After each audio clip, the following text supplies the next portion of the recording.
নমস্কাৰ, RD ব্লগছলৈ আপোনালোকক স্বাগতম। আজি আমি গৈ আছোঁ তেজপুৰৰ পৰা কাজিৰঙালৈ।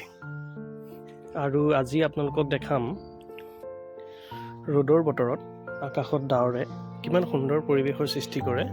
আপোনালোকে চাব ভিডিঅ'টো শেষলৈকে, আৰু মোৰ চেনেলটো ছাবস্ক্ৰাইব কৰি দিব আৰু কাষত থকা বেল আইকনটো যাতে দবাই দিয়ে।